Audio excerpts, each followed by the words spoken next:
Hello, and welcome to IME Battleground, sponsored by us here at Injury Institute, the San Diego Injury Network, and Expert MRI. From your friends at Injury Institute, we are always there for you as a medical network that connects the best medical providers to our personal injury patients. We are co-sponsoring this webinar with our sister organization, the San Diego Injury Network, who represents the Injury Institute in San Diego. So a big thank you to Jennifer Evans-Wong, who helped put together this fantastic webinar with us. And we have a full panel with us today who are going to talk all things med-legal. So to start with our wonderful doctors, we have Dr. Chol Kim. Dr. Chol Kim is a double board certified with the American Board of Orthopedic Surgery and American Board of Spine Surgery. Dr. Kim is an internationally recognized expert in the field of computer-assisted, minimally invasive spine surgery. Then we have Dr. Hassan Badai with Pacific Pain and Regenerative Medicine in downtown LA and Irvine. He is double board certified, fellowship trained interventional pain management specialist and stem cell surgeon. Also joining us is Dr. Halil Rashdi, an orthopedic surgeon located in Palmdale with over 30 years in private practice.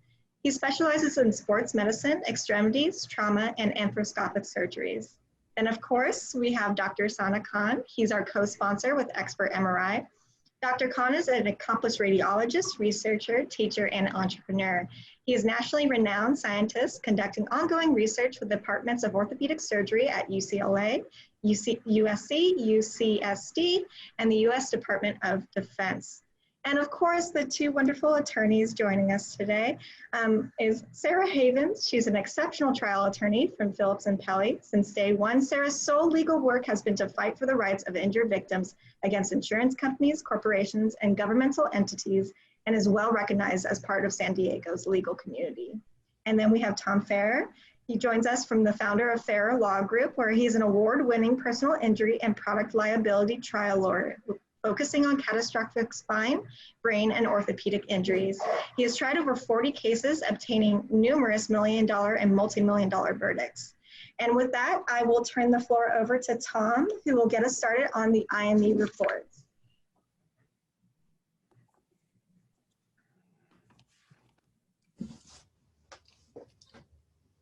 So Tom, are you ready? All to right, folks. with us? How you doing? I'm here.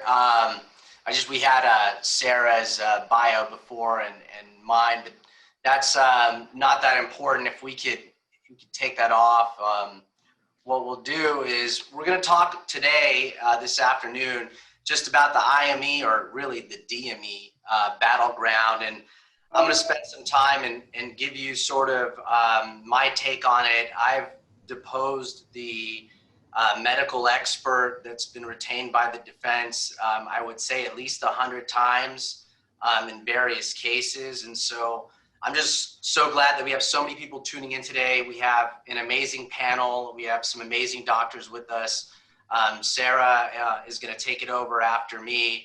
And I'm glad that despite all of the webinars that are still going on, we have so many people still in attendance, because I know it's really easy to get webinar fatigue, but I'm still tuning in and watching my colleagues and other people. And there's always a nugget here and there that we can pick up and sort of learn from this. So thanks for everyone that's here and for the hosts and our sponsors. So let's just jump right into it. I'm going to share my screen here, talk a little bit about this.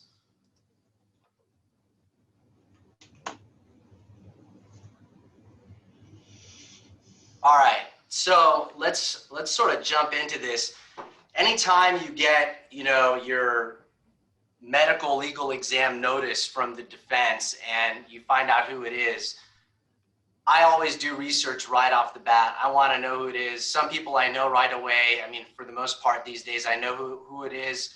I have a reputation. I start to look for depositions and things on them and prior reports and find out really, what they've said in the past, how often they've testified for the defense, for the plaintiff.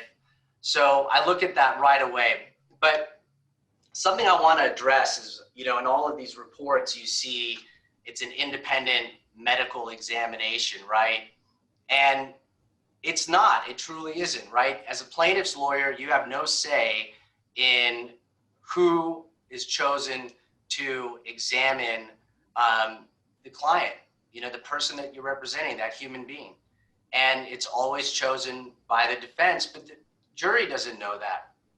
The jury isn't made aware of that. And so there's a way during trial to cross-examine the defense retained expert or the retained medical expert on behalf of the defense, where you can show how they truly are not independent, how they're truly biased. But how you do it, when you do it in the trial, are critical, because it's not just enough to say, well, you're not truly independent, doctor.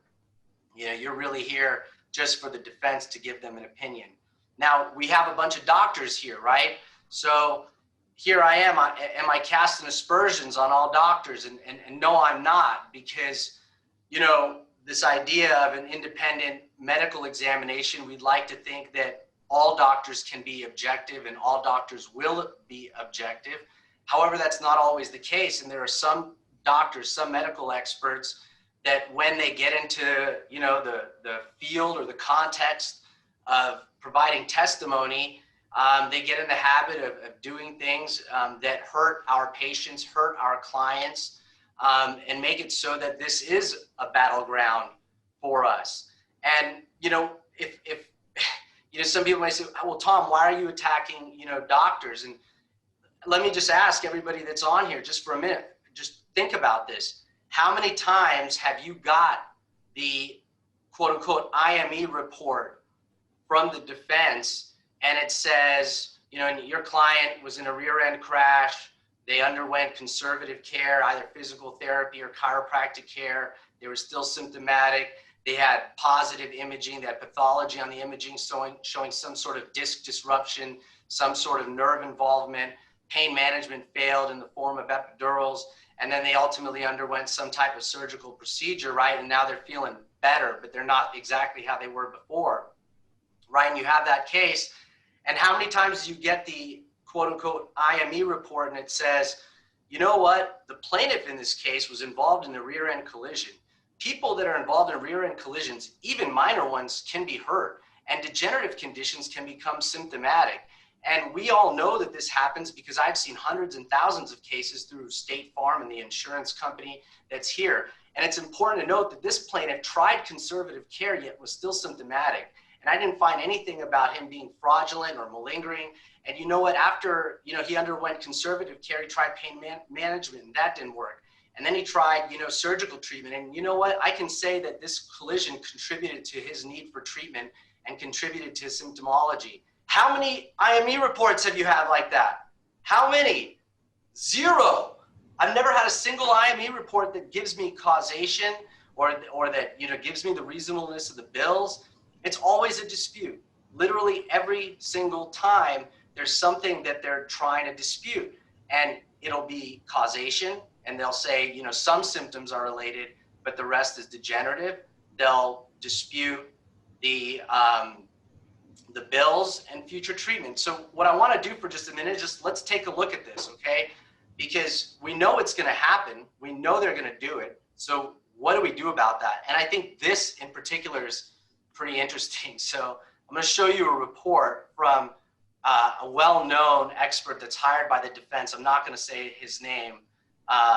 But when we're dealing with these medical experts that are primarily hired by the defense, you're going to see a lot of orthopedic doctors, spine doctors. So here is the report, and I sort of screenshotted some of this, and I highlighted the key areas here because we're going to see a pattern in a minute. So you could see Mr. Chow, he was rear-ended, right? And it says, oh, he had and all these people, mind you, had spine surgery, all right? And so here, this DME doctor says it was a strain of the neck, strain of the lumbar spine. And then below, there's no evidence of structural injury, right? So this DME doctor is looking at the imaging or the imaging report, who knows? Oftentimes they don't even look at the actual images, they'll just look at the report. And there's no evidence of structural injury. Well, no kidding.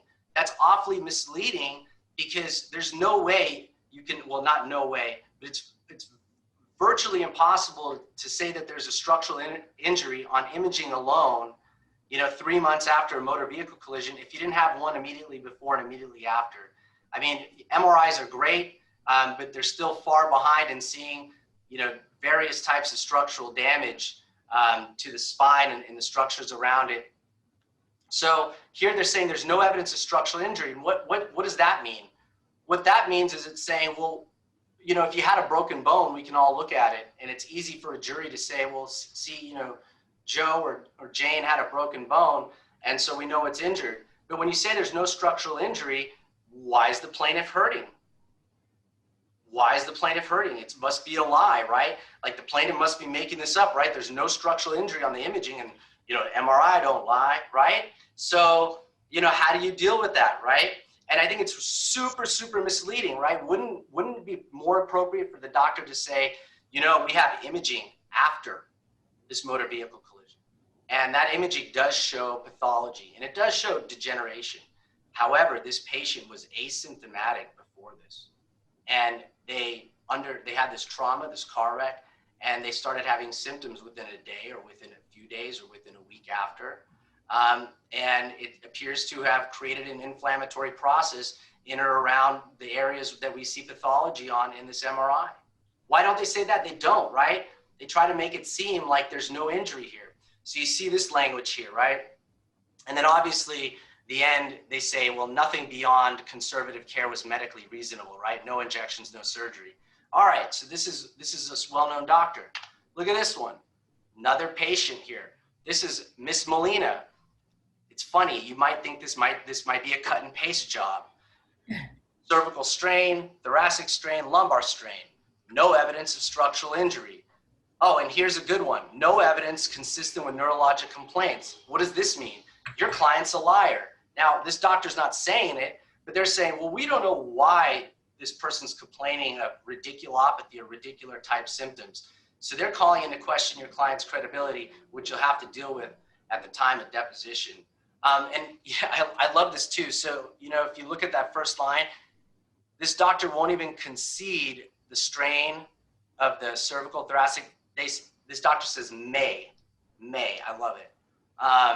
And, you know, by the way, if you email me, I mean, my contact or whatever, I have deposition transcripts that I could send you how to deal with these in deposition. Oh, look at this one. This is Mr. Turner. Mr. Turner may have sustained a strain. There's no evidence of structural injury. Same doctor. Michael Hopkins. Well, look at his imaging studies. They showed evidence of degenerative changes without any post-traumatic findings. Again, he may have sustained a strain. There's lack of structural injury to the cervical spine. So these are the reports that you can expect to get. This is what we face, right? Is there are some medical experts out there that are going to give this report regardless of what happened to your client, you know, regardless of what they've went through. I mean, I see this time and time again, and you know, every now and then there's some folks that will give it to you straight, and you know, and that happens. But all of these things, when a hired expert is saying, for example, the only treatment that your client needed, the only treatment was physical therapy, they're saying that your client got treatment he didn't need, which makes him a liar. It makes him a fraud. So all of these attacks, right? These complaints didn't match what they're saying. They got treatment they didn't need. The treatment was too costly. There's no evidence of damage on the imaging, no structural injury. All of those, in other words, the innuendo, the thing that no one's saying is they're calling your client a liar, a cheat, and a fraud. That's what they're doing. That's what every one of these reports. So when they say independent, you know, I definitely disagree with that. All right, so let's talk briefly about something that's super important, which is substantial factor. It's a jury instruction. And I want you to kind of keep this in mind, because I look at substantial factor like when you're going out to dinner with a bunch of friends, right? And you got maybe 5, 10 people. Maybe we're not doing it these days with COVID, but everyone goes out to dinner. And at the end of the day, right, everyone splits the bill, right? So substantial factor, just the way the jury instruction is written, The key to focus on is it just has to be a contribution, right? A contribution. So all we're really asking for is, did this crash contribute to the plaintiff or the patient's symptoms? Did it contribute for their need for treatment, right? We don't necessarily want to get bogged down in did it cause a disc herniation? Did it cause a disc bulge? Did it cause spondylolistheses? Did it cause a pars defect? You're going to lose every time you make that argument, or you're going to have a hard time rather every time you make that argument. You're setting yourself up for failure if you try to prove the structural injury, especially if you have someone that's older than 20, because they're going to have wear and tear in their spine. So really think about this instruction, and I say this to attorneys and I say this to doctors, because think about what we really have to prove. And it's not that substantial. We say substantial factor, but it's not like we have to prove that the trauma actually caused the herniation. We don't even have to prove that the trauma caused the symptoms. All we have to prove is, more likely than not, did this crash or did this trauma or did this fall play a role? Did it contribute to this patient, this plaintiff, in having to undergo treatment and having these symptoms and these limitations in this body that doesn't work the same way? Did it contribute to that? And regardless of how many other conditions may play a role, whether they have degeneration or they have, a herniation that was there for a long time, or osteophytes, whatever they may have, or even if they've had prior complaints, which everybody does, right? We all have our necks hurt from watching these webinars. But, so if you simplify it, and then you say you don't even have to prove that it contributed 100%. You just have to prove more likely true than not that it contributed. It's such a low standard. And of course it did. Of course it did. So keep that in mind. All right. Client preparation. Client walks in, they're hurt, they're giving, they're telling you the sob story, they're in terrible pain, right? And everybody knows Ric Flair, and go Lakers today, by the way. Woo! Little Ric Flair, little wrestling reference for y'all. And then all of a sudden, they're agitated, they don't give a good depo, they're going crazy at the DME, and then all of a sudden you've got Sabrosa of them, right? And they're being all active and they're not even hurt. So client preparation is key. And I tell my clients from the get-go, live your life. If you have whatever injury you have, live your life, because there are paraplegics, quadriplegics that are at the gym working out. There are, I understand, back pain, real, true, like a nerve injury, that stuff, that can be the worst pain in the world. It can truly be some of the worst pain in the world, truly. But if you're able to be active, if you're able to walk, if you're able to lift things, do them. And I tell the clients, I'm like, look, if you're at the doctor or if you're going to the defense medical exam and they ask you, what can't you do?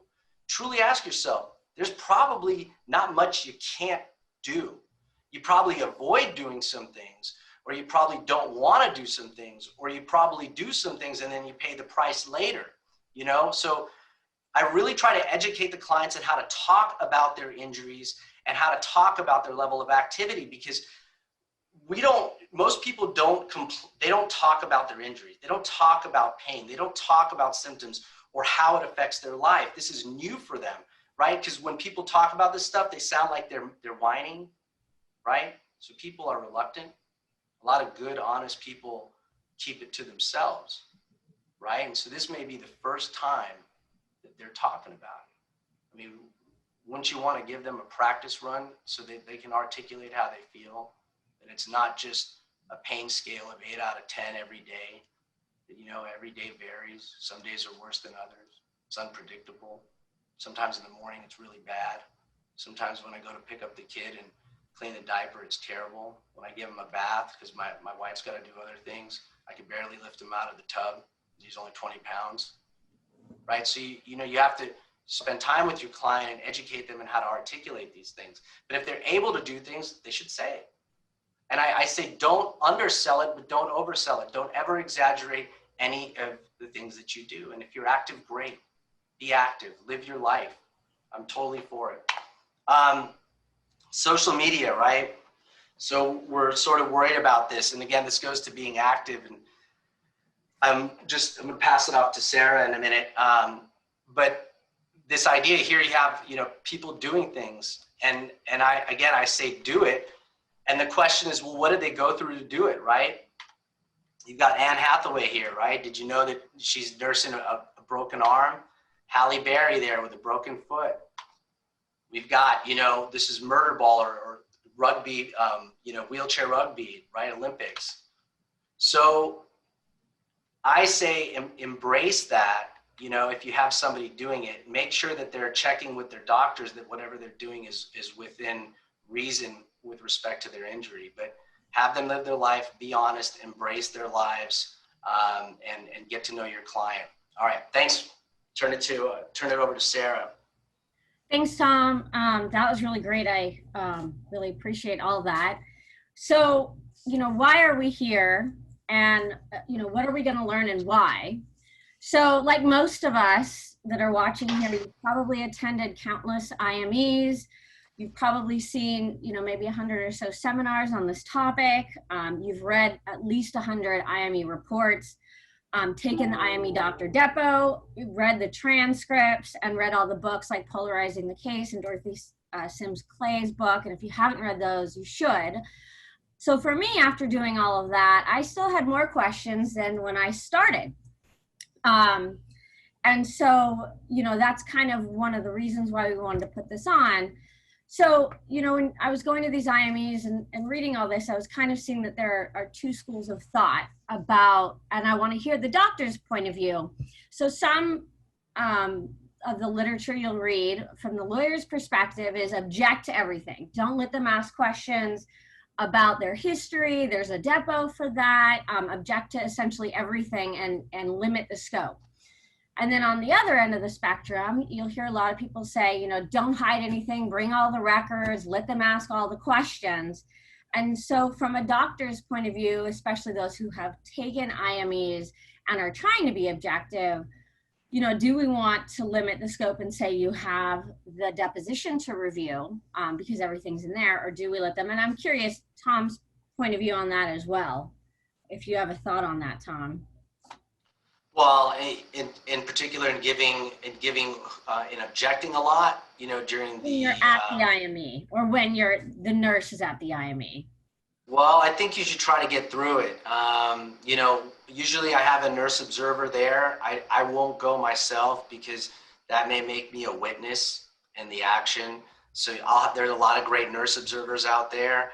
And I've heard stories of some who are really strict by the code and have resulted in altercations at the doctor's office. And I think, just try to be as smooth as possible. I mean, there's certain rules, right? You can't videotape a neuropsych exam, things like that. When they're asking questions about how the accident happened and their past medical history, for example, do you allow them to ask how the accident happened? Do you allow them to go into their past medical history, or do you just say, hey, you have or have them say, hey, you have the medical records, you have the deposition transcript, this isn't a second deposition? Briefly, I hurt my back in 2013. That's it, right? Because assuming you gave them the records, or, I got rear-ended, or I got T-boned, or I fell at Vaughn's, whatever it is, whatever it could be. But I give them a little limited after that. That's my school of thought. Okay. And then, so then when you're at the IME, you usually, at the beginning part, they do a history, right? And then they always do a physical exam. And as a newer attorney, especially, I'd be going to these exams before nurses were going, and they're, touching their nose to their head and standing upside down and walking across the room on their toes and, doing like a monkey dance, and I don't know what's going on. And then I get a report that says all this stuff, and I don't know what any of that means. So I was hoping that the doctors could kind of open us up to let us know what they're doing, and then perhaps maybe if our clients, because I don't know about you guys, but I don't have perfect clients. When you read Polarizing the Case or these other ones, well, Some of my clients might exaggerate a little bit, and some of them might not have the best history. You know, they might be injured, but my concern often, which has happened, is that, you know, maybe they do something in the physical exam that doesn't correspond with their subjective complaints. And that would be a big problem, right?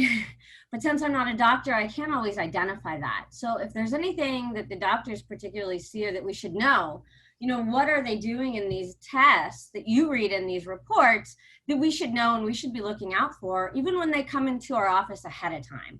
So when they're doing this, you know, little song and dance routine or having our client do it, you know, what should we be looking for? And then after the IME is over, we always get the IME report. And lo and behold, it usually says pretty much a similar thing, that it's that their current complaints are not, well, I can just read one right here, that there is not a direct causal relationship between the examinee's current complaints, net complaints, and the accident which occurred on such and such date. Now, in a lot of the literature or seminars, and I think more of in LA, we see this more in San Diego, the IME doctors will just flat out say they weren't injured. We very rarely have that. We're very rarely that fortunate in San Diego. They won't say they're malingering. They'll say they're not here to judge whether or not they're being honest. They think that they sustained a strain sprain of whatever body part it was, and that more likely true than not true, they would have recovered from that injury within such and such dates based on the medical literature. There's no objective findings that correlate their current complaints to the accident. So therefore, based on the literature, more likely true than not true, their current complaints. So they're not saying they're a liar, even though, as Tom pointed out, they're pointing to it.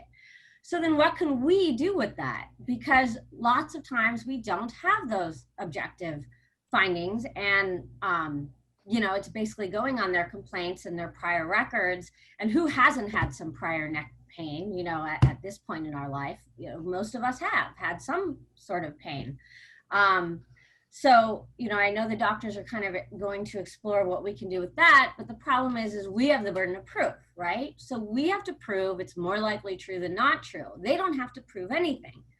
So I was hoping the doctors can kind of walk us through what we can use in our own examinations and what they find in those IME examinations to help us maybe say that they're objective.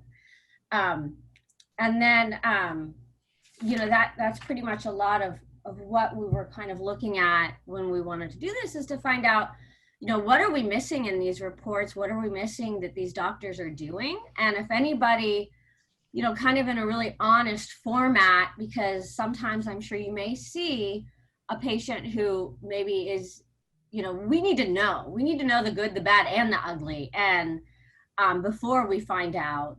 And so what can we look for, since we're not doctors, other than just, you know, I know you take them on face value, but, you know, just to be a little bit more critical and help us, if we can almost do an IME in our own office to find out, you know, what would help us. So I'm really excited that we have such a variety of medical professionals and doctors here. And I'd like to hear their background in IME experience as well. I've tried a case with Chol Kim before, a couple, I think, and so I'm really excited to hear their thoughts on all of these. So thank you for all being here, and I look forward to your presentations. And with that, we will get started with Dr. Khan to start the radiology portion for IMEs. Oh boy, oh boy, oh boy. No pressure. Oh no, this is, you know, so let me kind of address a couple of things. Tom, you made really, really good points, and Sarah, you're bringing up some interesting things for me. But one thing is, what I would like for you to consider is if there are pre-existing conditions. One of the arguments you're going to get from the defense, and by the way, stepping back a little bit, just like I'm changing my nomenclature from TBI, traumatic brain injury, to traumatic brain damage. I think it's a very different connotation. I'd like for you guys to consider changing the term IME into DME, and just constantly use the term DME. From what Tom described to me right now, this is not an independent medical examination. It's a defense medical examination. And I think that, and words matter, and words make a difference in the listener's you know, perception of what's happening. So I would highly encourage that. I'm not here, I don't know if I can control your industry, but I would certainly say that's true. So going back to pre-existing conditions. If the patient has pre-existing condition, and I can speak radiologically speaking, if you have a degenerative disc disease, disc desiccation, and the defense comes at you and says, oh, this is pre-existing, or there's ligamentous injury, there's instability, there's listhesis, defense says, well, this has got to be pre-existing. So in some ways, you can just embrace it, right? And if there is a pre-accident image, and it's clearly shown that disc was desiccated or degenerated, or there was instability, it's all right. Because when you have these kind of pre-existing conditions, then the chances, the threshold for damage to a patient from the current accident actually just decreased. The fact that you can actually, because the disc is already degenerated and the level is already unstable, patient wasn't feeling pain before then, but after the accident starts to feel the pain, it's because that level, the injury caused at that level, the threshold for getting injured just became lower because of the fact there was something already there. But like an argument somebody made with me, or was saying that, hey, what about these conditions? How do you define that how much pain there is? Was it pain before, pain after? I don't think you can get into the argument. You have to stay with the patient to say, did you have pain before or you didn't? And if you didn't, then did this accident contribute to that pain? Answer is yes. Even if there is pre-existing condition, in fact, it contributed likely to cause this much more than before. So having said that, let's go on to what if there is injury after the accident, but the MRI doesn't show it, right? So let's talk about this a little bit, because in terms of imaging and the IME Battleground, both of the reports, Tom, you showed, I would say DME, if you don't mind. The DME was basically saying, hey, there's no diagnostic finding. The MRI was not saying anything. The nerve conduction study didn't show whatever, right? So what I want to talk about today is, how is it that the MRI can actually be false negative? And Sarah and I actually did a talk on this a couple of months back. It was one of my really enjoyable talks, with her. And I think that, let me just kind of walk you guys through this as well, as to why is it that if the IME is getting a negative MRI, they're going to report the negative MRI. But let's just ask the question, can the MRIs be lying, as Tom was questioning, right? Or I don't know, Sarah, you said that, or like, MRIs don't lie. I think, Tom, you said that. MRIs don't lie. Well, what if they are? And I know I'm going to be speaking against my own people in some ways in my own profession, but let me go at it anyway, okay? So can MRIs be false and negative? And if so, how does that affect your case? And I think the answer is pretty clear from these reports we saw from the DMEs. It's going to affect it negatively, right? Now, this is, and I'm going to quote something from the AMA guides. One of my favorite quotes there, because this is so indicative of our industry. It says from the AMA guides, page 566, and those of you that don't know the AMA guides, the American Medical Association Guide for Evaluation of Permanent Impairment. It's utilized in 42 states for impairment ratings for workers' comp, but it's the American Medical Association's citation on injuries. So I think I can legitimately use it in PI. To have great pain is to have certainty. If someone has pain, they feel it, they know it, they have. But to hear that another person has pain is to have doubt. And that even happens with us, even with our own families. So let alone juries and DME doctors. Now, this is going to blow your mind, because I am certain of this, that most of you, if not all of you, have heard this, that, oh, in 30% of asymptomatic patients, there's disc herniations. So that means disc herniations really don't mean much. Tom, have you heard that? Yeah. Right? Of course, yeah. Of course. And you put anyone in an MRI machine and you'll find something wrong with them and they may be totally fine. Okay, now let me reverse something on you, Tom. Page 566, the American Medical Association Guides for Evaluation of Permanent Impairment says, quote unquote, in up to 85% of individuals who report back pain, No pain-producing pathology can be identified. There's no demonstrable tissue pathology. So the reverse of this other number, 3 times reverse, when person actually has back pain, the imaging or the diagnostic is not showing it. That sucks, right? Because I'm telling you right now, 85% of the people are not lying about their pain and they're not malingering. So how can it be that the MRI can be false negative? And I'm going to, each one of these topics can take its entire lecture. Since I only have 15 minutes, I'm going to hit them and I'm going to move, okay? But keep in mind, I'm happy to answer questions. And if you have something burning, just ask me. So radiologists missing important MRI information. What's happening in today's world is when the radiologists are giving you these 1 or 2 line reports, generally speaking, what happens is we are under severe pressure, time pressure, because in order to run through the 150 studies, I got to go pretty fast. In the olden days, we used to have films, and Dr. Rashti, you and I probably remember that, right? When we used to put up those films up on this, right? And then read it one at a time. In today's world, it's all computerized. So if you scroll through images looking for pathology, and if you're in a rush, you can scroll too fast and you can miss injuries that are actually existing and never reported because you're going too fast. So radiologists have to be very careful about their timing and the way they report things. So we do secondary reads in our business all the time. So if you look at this right, this is like 1.5 line from the prior report. And then when we reread the study, there was 7, 8 different pathologies that existed that just never got reported.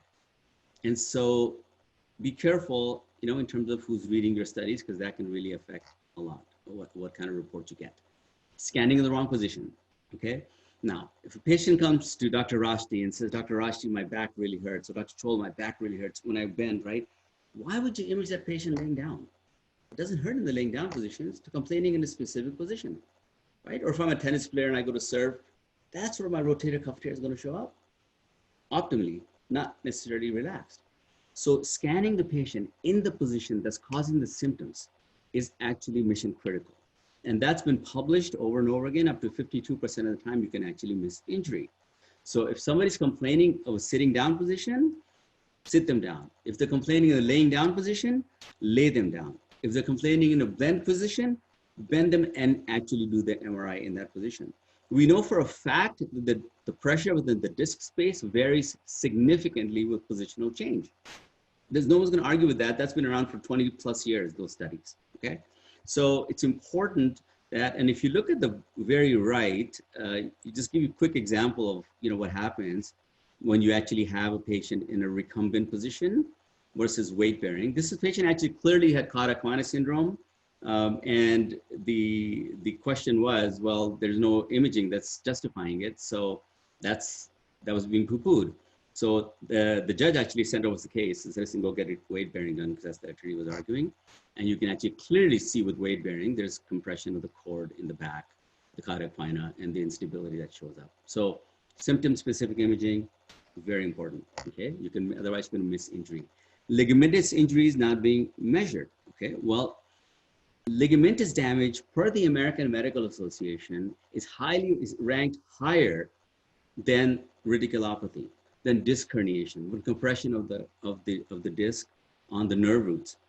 Ligamentous damage is critical because what happens is you loosen the joint in the spine, you loosen the joint in the knees, you loosen the joint. Once you have the joint loosening, that is recipe for long-term disaster scenario, where you can constantly have that movement, and not only the disc that gets damaged, but the structures around it, and you're gonna have arthritic changes, and you're gonna have radiculopathy, and you're gonna have long-term consequences that the patient is gonna suffer from. And so the only way though, to be able to get these studies, unless you have a clear-cut ligamentous tear, most of the time whiplash, that doesn't happen. In whiplash, it's usually a forward, backward movement. So you have stretch injuries to the ligaments of the spine. Well, those stretch injuries are very hard to capture on the MRI. So what the AMA has done is basically said, well, you're not going to capture it necessarily on the MRI, but we're giving you these studies that show you that with movement measurements, you can actually capture ligamentous damage and hence rate that patient significantly higher.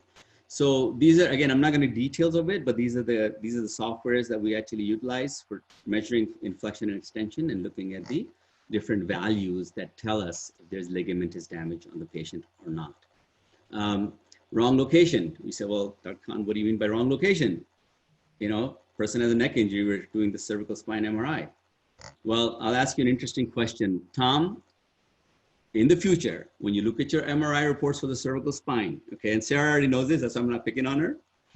I want you to look at the cervical spine MRI and see where it starts from. And what you will find is that it starts at middle of C2 down to C7, T1, okay?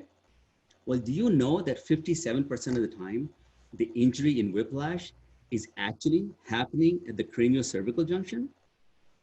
Where does the craniocervical junction exist? From the base of the skull to right at the C2, these ligaments that are holding this bowling ball. I always describe this as a bowling ball. So your head is this bowling ball sitting on this fulcrum, the vertebral column. And when an accident happens, this bowling ball goes in all different kinds of directions, okay? And when that happens, you're going to actually have torn, you know, ligaments, disc herniations, and all that stuff. But look at this, Tom. When we're doing the cervical spine MRI here, we're starting at C2 down to C7, T1, if you look at the MRI right here, okay? Generally speaking, that's the standard of care. Well, the craniocervical junction is completely being ignored because you don't even looking at it. The problem is 57% of the time, and this is published research, injuries are occurring at the craniocervical junction in whiplash. So the radiologist never even sees that area. So you can't report anything you can't see. So hence, there you go. False negative MRI, okay? Now, scanning at the wrong time. What does that mean? Okay, well, for a fact, blood actually changes composition in time. So when it starts off, when you have fresh blood, you have oxyhemoglobin, it goes to deoxyhemoglobin a certain number of days, methemoglobin, and then becomes hemosiderin or hemochromes. This actually, if you look at the right side chart, what happens is, and this is T1 weighted image and T2. So the left side is T1, that's one of the sequences. T2, another sequence. Brightness for T1 and T2 is optimal from 7 to 28 days of blood. So one of the issues that you have constantly is this a new injury? Is this an old injury? But if I can show you that there's blood in the joint, I think you can pretty well put that argument to rest. The only thing is, if the MRI is done after 4 weeks, look at this. There's a absolute, like you just have a cliff where the oxygen actually, the blood actually becomes hemosiderin and becomes dark on both T1 and T2 images. So imaging the patients earlier, and I get paid no different whether it's 3 weeks or 3 months, okay? But I highly recommend if you're suspecting injury that's gonna require an MRI, get it done sooner than later.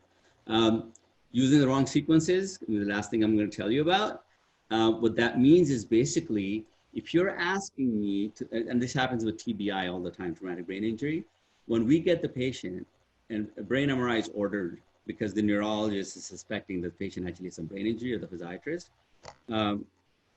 we give you back a normal MRI report of the brain, right? And that frustrates the heck out of everybody. It's like, wait, you know, especially the neurologist who's trying to treat the patient.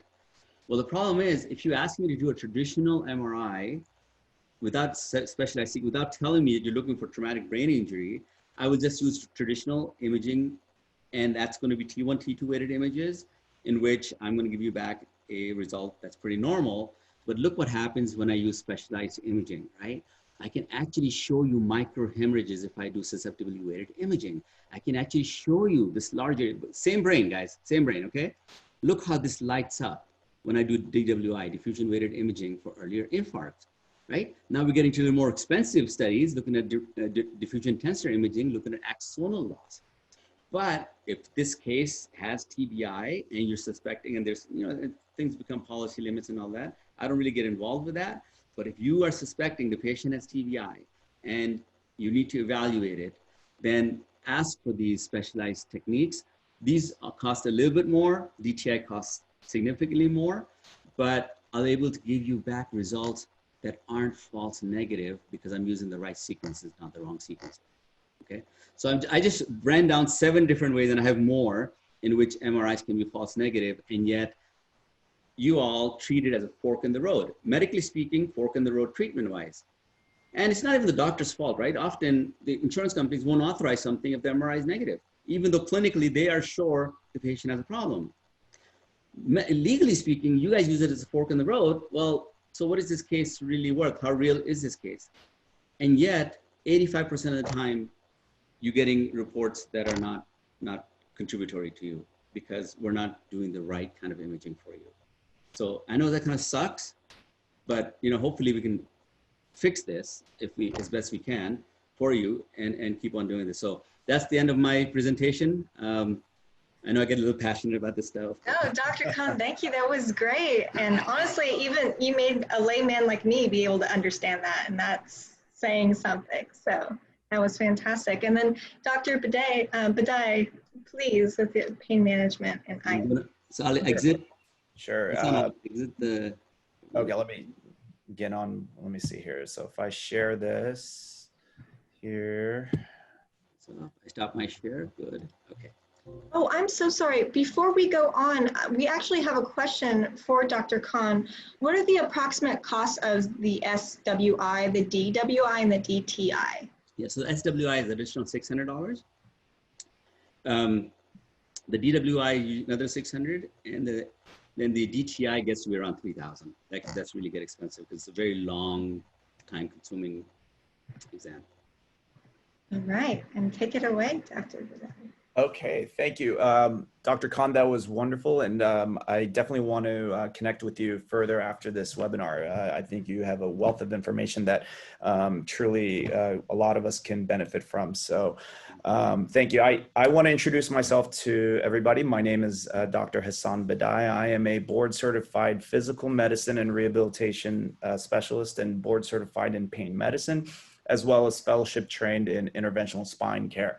So a little bit about what I do is I'm really essentially the person that is kind of the quarterback between the therapy side and the surgical side of someone who is undergoing injury from any of the soft tissues or the spinal cord, the nerves, the bones, the joints, the ligaments, the muscles, the tendons. And I've always had a fascinating interest in the concept of how do we handle pain and how we can help improve patients' functional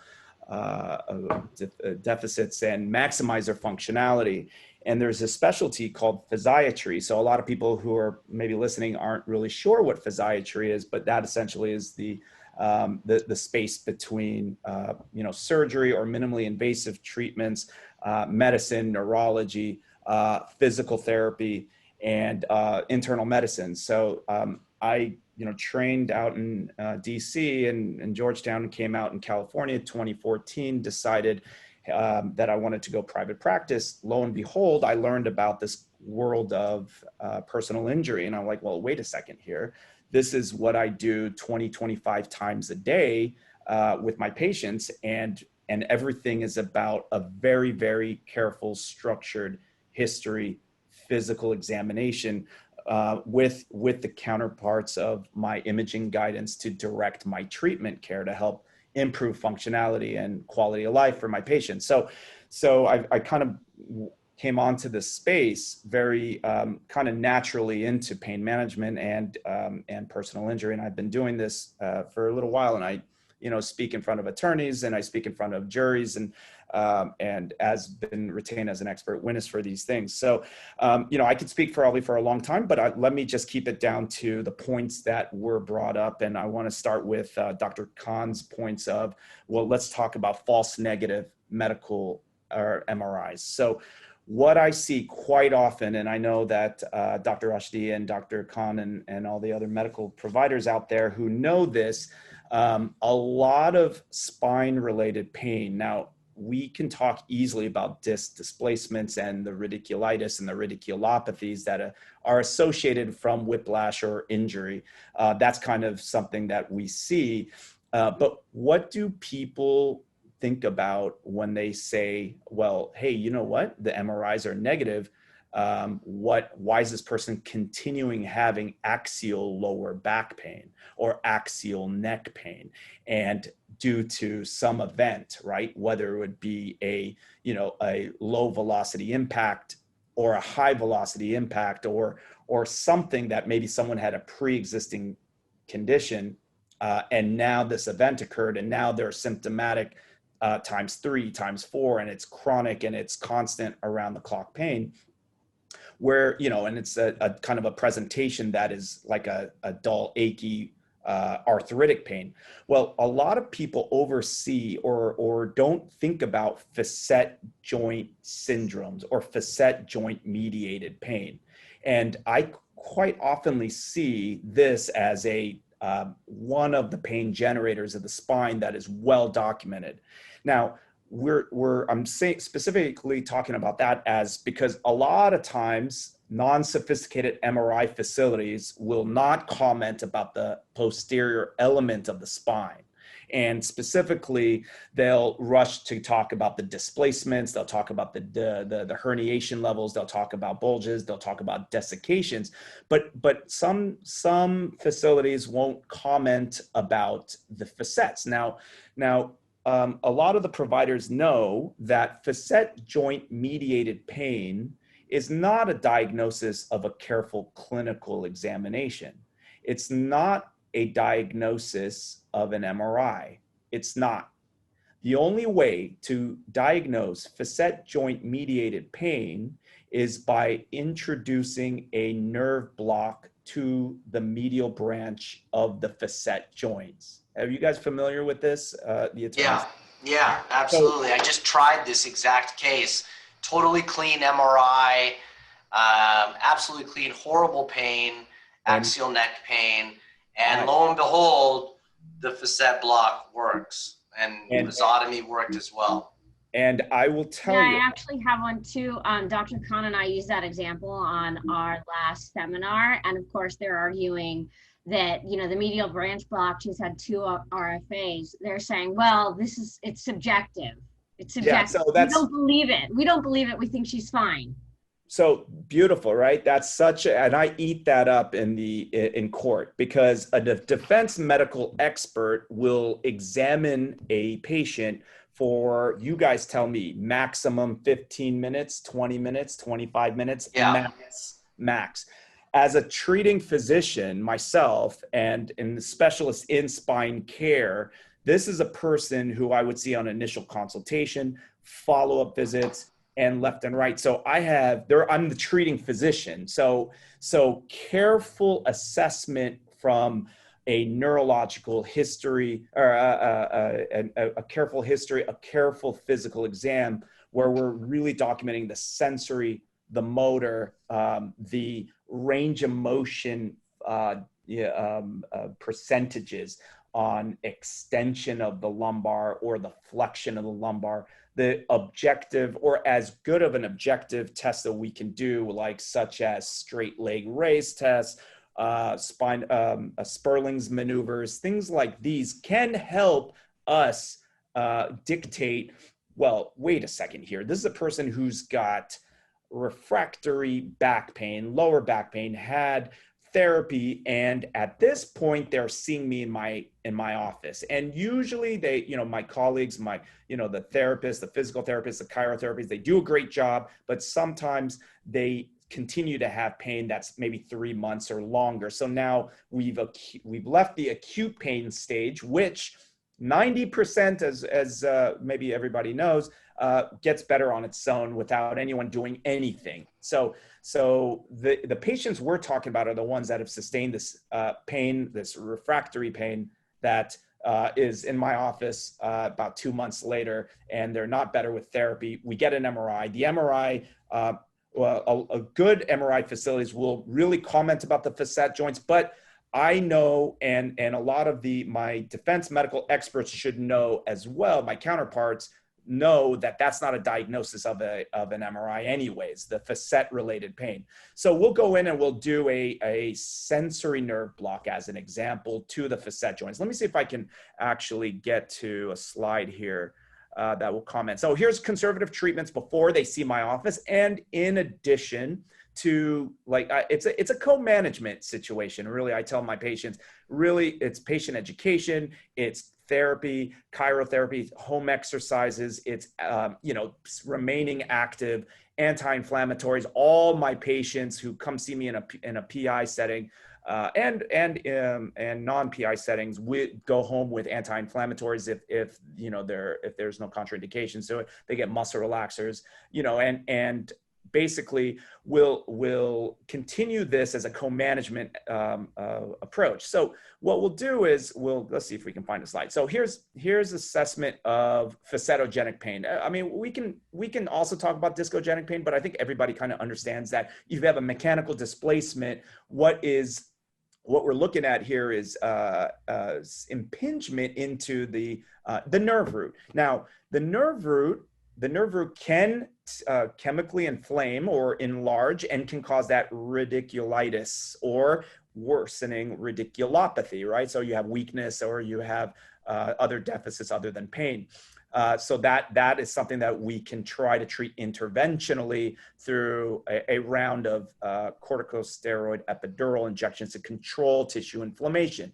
At the same time, trying to manage the muscle health with stretching and strengthening and physical therapy and chirotherapy. Now, they get better, it temporarily improves, but they still come back to you saying, hey, wait, I still have refractory back pain. That's when I would assess the facet joints. And if you can see the joints, I wish I had a 3D model, but you can see here on the left image, facet joints, which is basically, in a nutshell, if you can imagine your automobile that you drive every day, the shock absorbers, imagine that kind of desiccates, right? Or think of a disc desiccation, and the body of the car, the chassis of the car starts sparking on the ground, right? So imagine that. So you have a friction point, and that is that facet joint mediated capsule stretching or pain or like just arthritis in a sense. And everyone should understand trauma accelerates arthritis. So whether it's a low velocity impact, high velocity impact, any kind of disruption can lead to that pain generation and that pain cycle to continue to go. So try and explain this to the patient, like, look, we did these epidurals, or look at, maybe the MRIs don't show that has significant disc displacement, but that's okay, because it's not a diagnosis of an MRI or a clinical exam. Let's try a nerve block. And so unfortunately, most offices don't have a $150,000 CR machine in their office. So they need to take it in a safe facility or a surgery center, surgery suite. And we do the nerve block there. Boom, we do the nerve block there. The patient says the next morning, they're able to improve. They can walk, they can bend, they can tie their shoes, they can drive to work, they can have marital relations with their wife again, or their spouse again. They can extend, they can stand, and only last a day or 2 or 3 days because it's just a temporary nerve block. The second step is then the confirmatory nerve block. So we have to do it again after we do that careful exam. Then they qualify for what we would consider as a radiofrequency ablation, where we burn the nerve to the joint.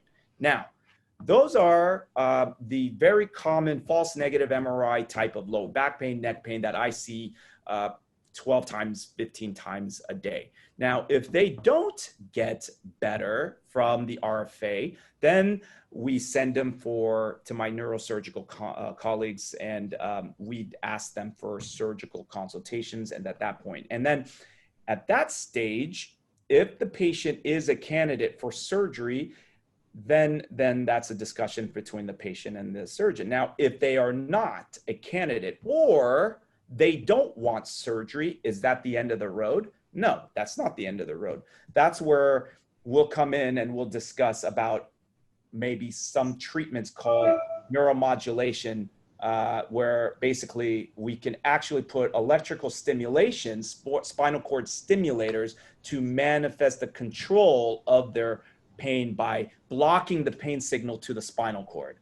And so I just did this one about a couple hours ago before I started this seminar. So here's one. It's called dorsal column spinal cord stimulation to control chronic pain if the patient is not a surgical candidate, or they are just they're not interested in surgery, but they have pain that is affecting their quality of life and their functionality. So this is something we do, and we can help. Now, another aspect is the concept of regenerative medicine, which that's another probably webinar. But what we do after I do a radiofrequency ablation on the facet side is I come back and we'll actually put PRP and in some instances stem cell therapy to help expedite the healing of the nerve injury to the facet joints, or intrafacet treatment with stem cells or PRP. So we are seeing that to be more and more recognized in that in the PI arena. And that's where, you know, this, everybody kind of has an understanding of how stem cells are, but this is something we can help and add to patient care, non-surgically, non-opiate, non-steroid base for pain control. And also PRP is another one that really is effective. And again, all of this is about improving quality of life by focusing on their functional deficits. That's what we can do in the pain side. But a defense medical expert wouldn't stand a chance if there's a treating physician manifesting the patient, seeing them through the course and multiple visits and treatment. So that's something that pain management can add to your arsenal. So, and again, we can talk about specific therapies, but I do want to comment just because, Dr. Khan was talking about false negative MRIs, which are something that, we can still manifest and help with the case. So, yeah. Doctor, you mentioned some tests that you perform in your office that help you understand if there's a facet injury. Could you kind of describe those for us? You said their names. Yeah. So in a typical clinical examination, what I'll do is I'll start with, for example, a sensory exam of the extremities, all four extremities, if let's say the neck and lower back. So we're really assessing the dermatomal distribution, the anatomical dermatomal distribution of the nerves that come out of the spine. How someone can say, we'll use like a pinwheel test to assess like the C6, which would be, I call this the 6-shooter, and the sensory dermatome here, we'll compare it between the right side and the left side. We'll look at this, the C7, the C8, the C5, C4. So that's the sensory side. Then we'll go and cross over to the motor side, and we'll start assessing the strength, right? So we're seeing like their, how well, their motor strengths are. So that's the sensory, the motor. We'll also assess the range of motion in the clinical exam. So we know what a forward flexion range of motion would be, and we can also assess the extension, right? So we'll comment and annotate the extension deficits. We'll comment the right and left rotation deficits if that occurs. Following that, we'll use a maneuver where it's like a nerve compression maneuver, where we'll do something called a Sperling's maneuver, where we'll turn the head and rotate the head back, and we'll put a downward compression on the top of the skull. Does that elicit symptoms midline and off to the midline to the shoulder, sometimes even to the upper extremity? So that's a Sperling's maneuver. Now all of those things, I mean, they're as close. This is a careful clinical physical exam that we try to do. Of course, this is in conjunction with the history. Of course, this is in conjunction with the MRIs that Dr. Khan would read, or any facility with reputable musculoskeletal MRI studies. So we'll do that. We'll make that assessment, but really those are assessed on a continuum, right? So it's not just a snapshot examination like what a defense medical expert will say. He'll see him for 10, 15 minutes, and just like we all do, right? We wake up, we may have a toothache that happens at 10 in the morning, but it's quiet till 5 p.m. and then it starts up again. And in that latency period, you go to the dentist, you're not really complaining of nerve pain, but when you go home, it starts to come up again. So just remember, clinical exams in a medical office are snapshots of that moment, right? So that's what I have to keep in mind. So if the patient complains of a refractory pain or a radicular pain, I know that, if we can try to elicit it from an objective sign, usually I'll get it. But if I don't get it, it's not, you kind of evaluate it.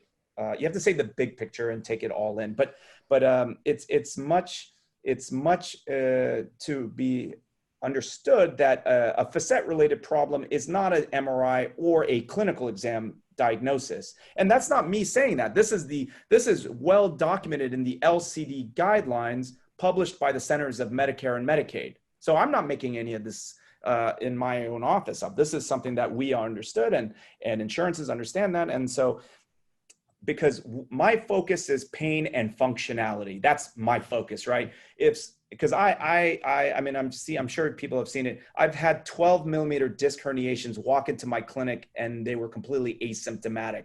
And I've also had the opposite. I've had a 2 millimeter disc herniation, and this person is crying in the corner of my office because the pain is so horrible. So it's the chemical inflammation from the nerve root that it might be presenting, or the facet joint and the capsule around the facet joint is stretched, or those nociceptive fibers are really firing, and it's hard to pick up on maybe someone who is, doesn't comment about the posterior elements of an MRI.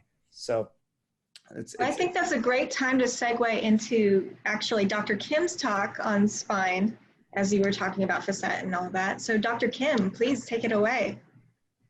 Thank you very much, everyone, for joining, and thank you for having me.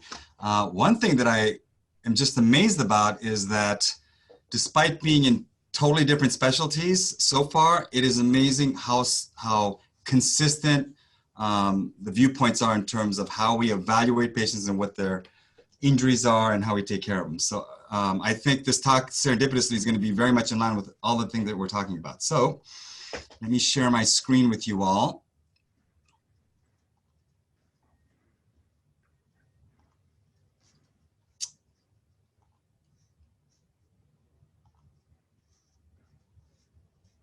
All righty, perfect. Can you guys hear me okay and see the screen? Yep. So my talk is kind of focused on a problem that I encounter a lot, and I think it's very much going to be in the same category of patients that we've been talking about. So it's a patient that initially presents with a lumbar strain, but by the time they see me, it's something usually more because they've had a number of treatments. So, I want to talk about when a lumbar strain is something more. My background is I'm a board certified orthopedic surgeon. I did a spine fellowship, and I was at the university for a while taking care of a lot of acute trauma, a lot of complex surgery. And about 10 years ago, I moved into private practice, and I specialize in minimally invasive spine surgery. And I still have a fairly big practice in patients that have degenerative disc disease and patients that have injuries in the setting of underlying degenerative disc disease. So let me give you an example of the type of person that I'm talking about. A 44-year-old healthy male. They, by the way, are you guys seeing my main screen, or are you guys seeing my? I think I'm seeing. You don't see two little windows, right? You just see one big window? Oh no, it is two little windows. Okay, hold on, sorry. How about now? Yeah, much better. Okay, sorry about that. You guys fell for the old, or I fell for the oldest trick in the book. I swapped the two little screens. So this person got into a rear end accident. The automobiles were undrivable afterwards, but it wasn't so bad that an ambulance came and the patient was able to go home, and they noticed some initial back stiffness, but no one was freaking out about a major injury. But over the next few days, that back pain is getting worse and worse and worse. Very common. And now all of a sudden they can't go to work. So this person, I think, is a Costco employee. And so they're starting to get initial care. It's surprising. And I love chiropractors too. My wife and daughter had some spine problems. Guess who they saw first? A chiropractor. And when you first get seen, it's very common that the initial diagnosis is a lumbar strain / sprain. almost everybody in some type of accident or collision has that as one of the diagnoses. And it's important that that's just the initial diagnosis. Unfortunately, they've been getting treated and it's been 3 months now, they're not improving. So then they add acupuncture, physical therapy, and they may even get some injections through the pain program. And they get some improvements, and their improvements are kind of waxing and waning in history. Some weeks are better than others.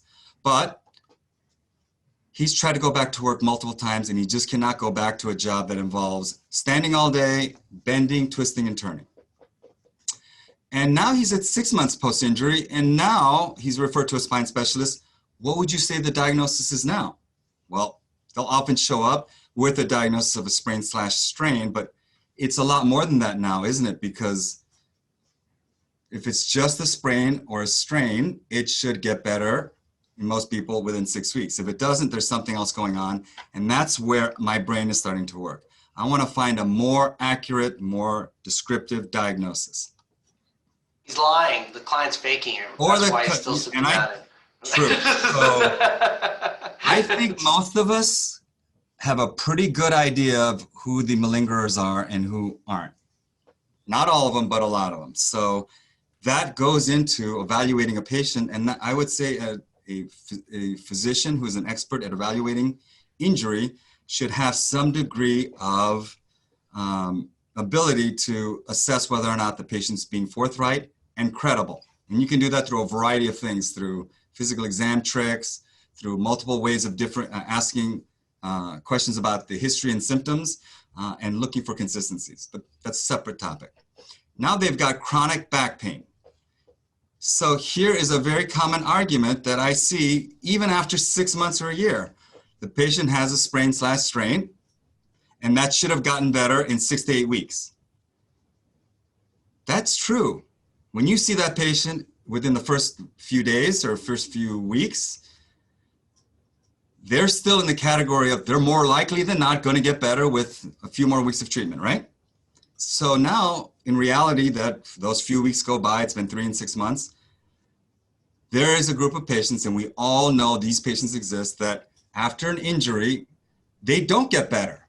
Most get better, but a small proportion, anywhere from 5 to 20%, depending on what literature you show, develop chronic pain, right?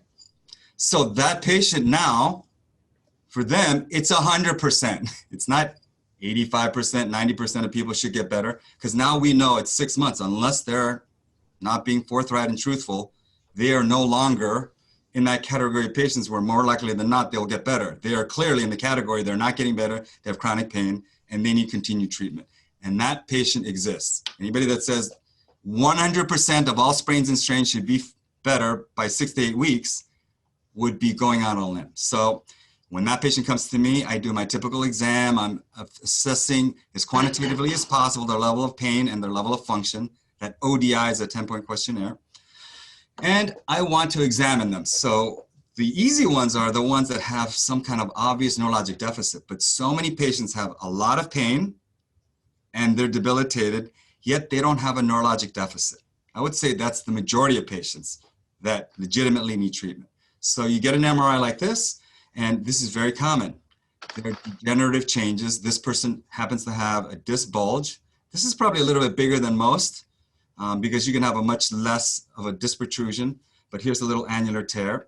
And I think we all know that many patients walk around like this. They do not have symptoms. But again, some patients do. And if I saw this patient and I saw this MRI, my next question would be, I wonder if this annular tear is causing symptoms. That's basically what I want to answer, because I can treat that if it's truly causing symptoms. So looking back on this, there's kind of two things that I look at. And if it's wrong, please tell me, because I'm trying to learn as well. There's the medical and legal issues. The medical is easy. I want to know what the diagnosis is. I want to know what they've had so far. I want to know how much pain, loss of function, and effect on quality of life is. And now I can then decide on what more treatments they want. Because generally they don't want to come and see me for treatment, only to be told there's nothing more I want to do for you. So I need to have this background information to treat them. And it turns out having this background information, the better you have it, the better it is that you can make the next, you can address the next key issues. And I think that's what this is about. And these are the legal issues of the case, and we don't necessarily need to deal with this when we're the treating physician. But I've now gotten to the point where if I'm treating a person that has been involved in some kind of accident, collision, injury, even though they don't currently have a med-legal case pending, I still kind of go into this may become med-legal, so I should get all this information at the first visit, and I have a whole set of questionnaires and cues to do this. But these are the types of questions that, I started now asking, but I've never learned how to do this. I learned how to do this in the course of just doing more and more of these med-legal evaluations and taking care of more and more patients that have this type of injury. So key thing is substantial factor, was the treatment reasonable? You know all this. What it really boils down to for me is the two biggest trouble areas in a patient like this. The first is proving causation, and the second is showing that the treatments that they've had are reasonable and necessary, because by the time they see me, they've had 6 months of treatment, and you may get a DME report that says, well, after 8 weeks, all the rest of the treatments were really not necessary because they should have gotten better, right? So it's incumbent upon me as not only the treating physician, but as the treating expert or just the expert to kind of vet this all out. So here's how I kind of deal with this. If you're lucky, you're going to get like something obvious, but that never happens. And we don't need to have a talk about somebody that shows up with a fracture dislocation after a motor vehicle collision because the causation issue is obvious. But this is what I see a lot of, and these are legitimate abnormalities that may exist in a group of patients that don't have symptoms, even though they may have had all this. And these are the types of abnormalities that often are described by the DME physicians as these are degenerative changes. It was not caused by a collision, and therefore this does not matter, right? We actually have a question about when you perform DMEs, what evidence makes you more likely to write a report to defense counsel that is plaintiff favorable? That is whatever the truth is. So by the same token, if I see somebody on the plaintiff side and they have all kinds of problems with this causation, and I'm gonna get to that in a second, I will call the attorney and say, you got some issues here. So how do I get to that? I guess is the question, right?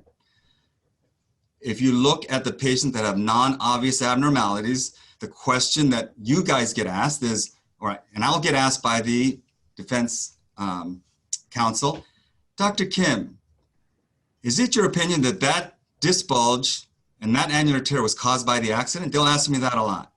And obviously, abnormalities like that we know exist in the population in a very high prevalence rate, even though they're asymptomatic, I'll have to say, I don't have an opinion on that, or my opinion would be, no, I do not believe that that disc bulge itself was caused by the collision. The better question to get asked, which they don't ask, but which I get them to ask me is the pain from the disc bulge caused by the accident? So here's the scenario. You've got an abnormality. It's painless right now, or before. You have an injury, and now you've taken that previously asymptomatic finding, and it's become symptomatic. That's not that big of a leap because that's really just an aggravation argument. So the question that I start asking is, did the accident cause a previously asymptomatic disc bulge to become symptomatic? And in many ways, I look at this as either an aggravation argument or a thin skull argument scenario. That yes, that even if that disc bulge was there, if I could show you in a convincing way that it was asymptomatic prior to the event, and then after the event it became symptomatic, then I would conclude that this event was a substantial factor in aggravating this previously asymptomatic condition to now become symptomatic to the point where they have pain, disability, and they need to be treated. No difference than kind of in some ways the thin skull argument. Please correct me if that logic is skewed, because that's what I've been going on. So no, that logic's perfect, doctor. You're absolutely right. So doctor, how do I show that in a convincing way? So the first way is you get it from the patient, right? But I've noticed there's a lot of suspicion about the history and the subjective nature of the information. But patient's history is still evidence, especially if you can demonstrate that they're credible people. What else is really helpful? Here's some things that are a little bit more objective.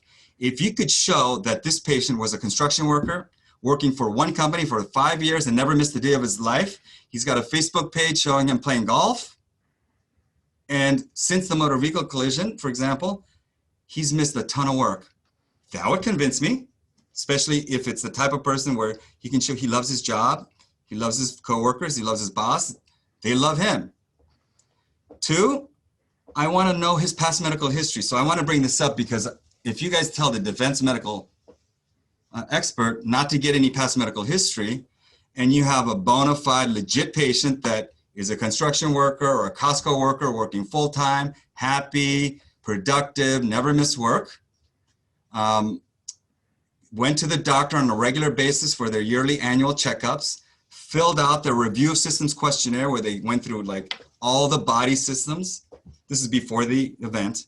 And they said, no, no, no, no, no, no. And then all of a sudden, after the date of the injury, their medical care skyrockets where now all of a sudden they're going to their doctor's office, they're missing work, they're getting injections, they're getting all kinds of interventions that most normal people would not subject themselves to. That would be another good reason, another kind of non-subjective information that tells me this is a real problem that started right at this date. So unless you just think, wow, what a coincidence, if you're on that boat, then yes, I could see how you can conclude the accident had nothing to do with the current symptoms. But if you're a reasonable person, I would assume that I would conclude that the injury was a substantial factor if you can show these things. So when you get to that whole point, if you can show that, I've noticed that when I'm in a deposition, I feel pretty good because you can see the air kind of slowly leaking out of the defense attorney's kind of, I don't know, tire. It doesn't even stop there. Once you show that, I generally, want to see patients that I can help, and I'm a surgeon. So I'm not only doing this, but I'm trying to get the patient better because they've spent 6 months trying a bunch of different things and not getting significantly better to the point where they can get back to their quality of life. So I am at the same time trying to figure out if there's additional surgical treatments. So how do I decide when surgery is reasonable? Without getting to the specifics and just sticking to general terms, here are the issues. The first is that they've tried reasonable non-operative treatment and they failed. You want to document that. And that's usually, for spine surgery, not always, around 6 months of PT, chiroacupuncture, pain management, injections, and other modalities, including medications and activity modification. These are patients that I'm talking about. They have no neurologic deficit and non-obvious pathology. And it's mostly a pain thing. And then 2, is the surgical treatment, reasonable and available? Because if you take somebody that has a little bit of back pain, scoliosis, and decide because of the accident you want to do a T10 of the pelvis reconstruction, that probably is not a great idea. You're going to have trouble. But if you have a smaller surgery where you've clearly identified the pain generator, now you got something. Because what you want in the end is to perform a surgery whose magnitude is considered consistent with the nature of the injury, the degree of pain and disability, right? Because in the end, you want to get a good result. So if you have somebody like this pre-op, they're not debilitated, not in a wheelchair, they're still, going about their daily life. They can do some social stuff, but they cannot achieve their career goals because they're just limited. That's a big deal. That's a typical patient. They were 100% before the motor vehicle accident, and now they have limitations. I would say that's significant. And if they have this, we know that there's a small group of patients whose annular tears are very symptomatic. I defy somebody to say to me, 100% of all annular tears are asymptomatic. Because once I get to the point where I can show that for this particular patient, this annular tear is symptomatic, then the argument that most patients, that most annular tears are asymptomatic, like 90%, is moot. Because that's when you don't have any other information and you just look at this patient for the first time. You don't know what their symptoms are. You don't know how long they've had symptoms. You look at that annular tear and you say, I bet $5 that they're asymptomatic. In Vegas, you'd win. But if you get to the point where you've taken those 9 patients and just gotten, you just end up with that one last patient. That patient has 100% likelihood that it's coming from there. If you do something like a targeted injection and they get dramatically better in the setting of a productive, previously active, working, individual that you can show, that would be very compelling. And if we can do a surgery that gets them back to work and gets them better, like this patient is a real patient, then it's awesome. So it's great when you can get to the point where you've taken care of the patient and you've gotten them better, because if you can show that now the treatment, after all has been said and done, leads to improvement, it validates your diagnosis and it supports the necessity of the treatments that they've had, because obviously now they're better. And that's kind of like the way my brain is working. So I know we're running out of time. And unfortunately, I have a very hard stop at 3:50 because I have a 4 o'clock webinar. So I apologize profusely for thank you so much, Dr. Kim. But this is, I'm always thinking about causation. And to do that, not only do I rely on the patient history, this is for non-obvious imaging findings, get a good medical history and a good work activity history, because that's important. And then I try to get to a really accurate diagnosis. A lumbar sprain is not enough. There has to be a facet injury, a ligamentous disruption, an annular tear, something. And diagnostic imaging, diagnostic injections, all that leads to getting better results surgically, because you want to get the optimum results in your treatments to show that, to kind of support and add credibility to the necessity of all the things that have happened. Well, thank you so much, Dr. Kim, for your presentation. And of course, to conclude our webinar, I know we're going a little bit over time, so thank you everyone for staying with us, but we would love to have our orthopedic perspective. So please, Dr. Rashti, if you would like to take it away. Dr. Kim, I want to chat with you sometime, because if I have 1,000 patients I give you and 80 that are symptomatic and 800 of them actually have annular tears, then wouldn't you be able to argue that 80% of people that have symptoms have annular tears? No, because you can take a bunch of patients just walking around, they've done the study, a bunch of people walking around.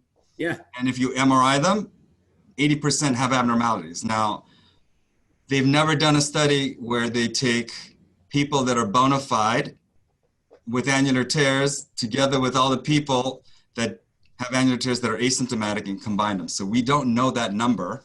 And I don't know that we need to know that number unless you're trying to try a case within the first 6 weeks of the injury. Listen, if the argument is that 30% of people walking on the street that have disc herniations are asymptomatic, and I argue back saying people that are symptomatic, 80% of them actually have annular tears, I think that's a very valid argument, because you can argue both ways then. If you want to say 30% don't have symptoms because they have disc herniation, well, yep. 80% of the people that have symptoms that have disc herniations. So you know a study like that? Because if you did, that would be helpful.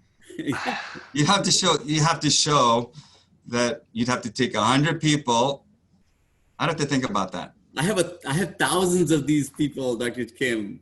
We should do something. Let's do a case study. Of course. Yeah. Dr. Kim, if you stop your sharing, I can come up and share. All right, let's go, Dr. Rashti. I want to hear from you. Yes, thank you, Dr. Dr. Kim, thank you. That was really good. Thank you so much for having me. Yeah.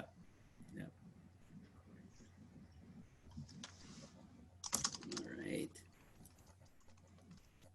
Hi, my name is Jalil Rashti. I'm general orthopedic surgeon, and I've been practicing orthopedic surgery, especially sports medicine arthroscopies, for the past 30 years. And I'm glad I don't have the burden of proof, the liability. And you gentlemen all did an excellent job, Dr. Khan, Dr. Kim, and Dr. Badai. My portion of this afternoon's talk is the time of recovery. Is there any set aside or written on a stone timeline? Generally, there is acceptable time for treatment of the pathologies in orthopedic surgery and medicine, and there are factors affecting the recovery. as you know, the larger the mass of the vehicle in motor vehicle accident, the more the damage to the lighter mass passenger or driver. The magnitude of the impact, the head-on collision versus side swipe. Age of the patient is one of the most important factors in recovering from an injury. The younger the patient, the faster the recovery, the better muscle mass. We see in our everyday practice that when we do, for instance, surgery on patients who are athletic, the results are much better and faster, and they go to full recovery faster. The type of tissue is also important. Generally, if a tissue is having a better blood flow, it heals much faster. For instance, muscles heal faster than tendons, than ligaments. In general, a lot of patients have experienced that a broken bone heals much better with better outcome than a ligament disruption. Location of damage is important. If somebody has a chest wall contusion, it may take several months because you cannot immobilize the chest. The patient has to breathe. Although neck, with the same accident, somebody's neck, which is sprained, can it be healed in a few weeks. Grade of injury is also important. A small strain, which is a stretch injury, to partial rupture, advanced to complete rupture, and in cases of fracture, closed fractures versus open fractures. With no open fracture is when the bone is exposed to outside a lot of germs, and the chance of infection is double to triple. One of the most important things in recovery time is the underlying medical issues or general health of the patient. We know that diabetics, especially uncontrolled, heal slower than non-diabetics, smokers, obesity, alcoholism. All medications which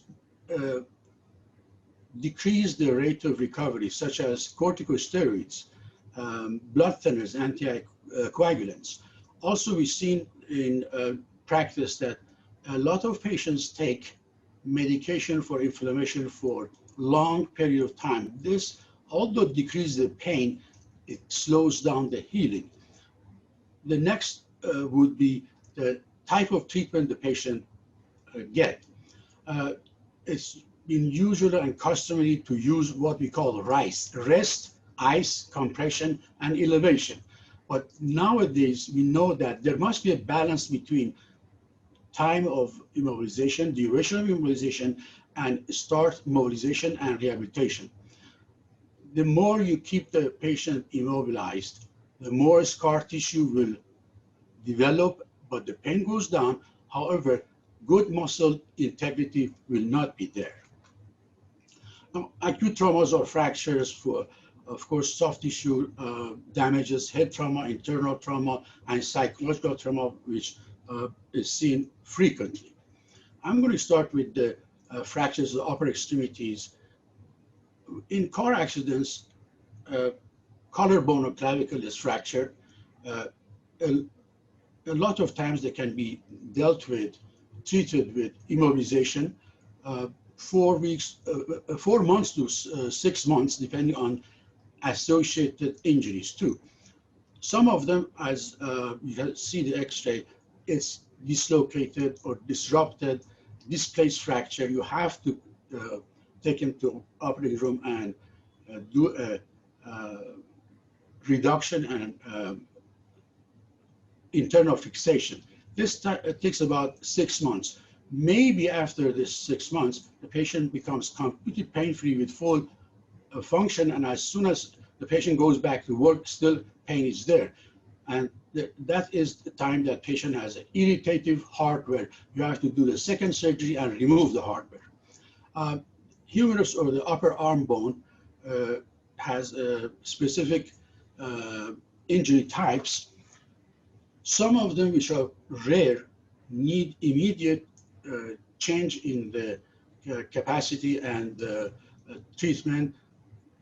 For instance, the head of the humerus, if it's 4 parts, you need to change this and do the arthroplasty, with prosthesis and that's from the get-go.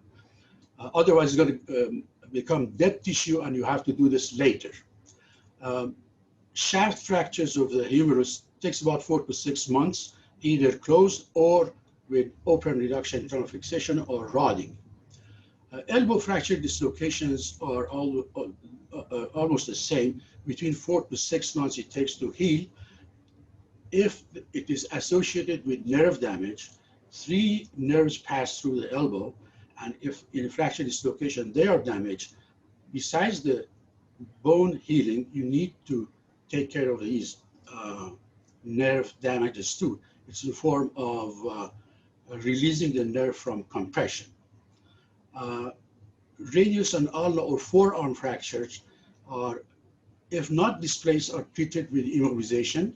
Takes about 4 months, not 4 months of immobilization, 6 to 8 weeks of immobilization, and later with physical therapy to become pre-injury status. Risks are more tricky, depends on what kind of fractures do we have. There are some areas of the body which bones are notoriously healed with delayed or non-union. One of them is the wrist, especially the scaphoid fracture. Even with immobilization, it takes 3 to 6 months to heal, and sometimes you need to perform surgery, put a bone graft, and immobilize, and then later with aggressive therapy, try to reach to the pre-injury status. The hands also, small bones of the hands, we have to do short period of immobilization followed by aggressive treatment, because there are small joints, there are moving joints. The more you keep it immobilized, the stiffer they become afterwards. Lower extremity is almost like upper extremity, depending on the type of the fracture. Some fractures of the pelvis, you don't need to do nothing, just conservative treatment. This is one end of the treatment. The other treatment should be based on the damage to the joint. If the hip joint is disrupted completely, it needs open reduction, internal fixation, hoping that this will heal completely. But I have also seen in early 30s, a patient of 30-some years needing a total hip replacement because of acute, severely damaged hip joint. Femur is the longest bone of the body in the thigh. It is usually closed. Sometimes with severe impacts, it's open. You need to do the nailing, and it takes about 12 to 16 weeks to heal. This includes a healing time for the bone and the soft tissue around it. Fractures around the knee, they are usually intra-articular, which means they have to be treated anatomically, and there should be not even 1 millimeter step in the joint integrity. Otherwise, they're going to cause arthritis. They take about 12 to 16 weeks of treatment after surgery.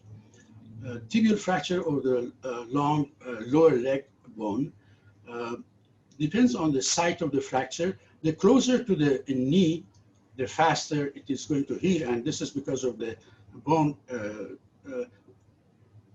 type of the bone, which the blood flows to it more. Blood flow is there. The proximal third is about 12 weeks, and as we go down, middle and distal third up to 36 weeks, and that's by close reduction or rodding. Ankle and foot also the same. Sometimes I compare them with the wrist. It takes about 10 to 16 weeks to heal, provided that there is no ligament injury. I'm so sorry, Dr. Rashdi, but we are nearing 4 o'clock. Do you have any big takeaways for us from the orthopedic perspective for IMEs? Okay, these are, by the way, guidelines. You have to, I mean, as a physician or treating physician, these are my guidelines. It can be shorter, it could be much longer for all traumas, either bony or soft tissue. So these are the ones that I just mentioned, just guidelines. And basically, on average, we'll see these amounts of time to heal. And the goal is to get a pain-free, full function joint. Perfect. Well, thank you everyone for joining with us today. Thanks to all of our panelists. You were all wonderful. And of course, to our wonderful sponsors, San Diego Injury Network and Expert MRI. And thank you all from Injury Institute, and have a great day. Thank you for coming. Take care. Bye. Bye. Thank you, everybody.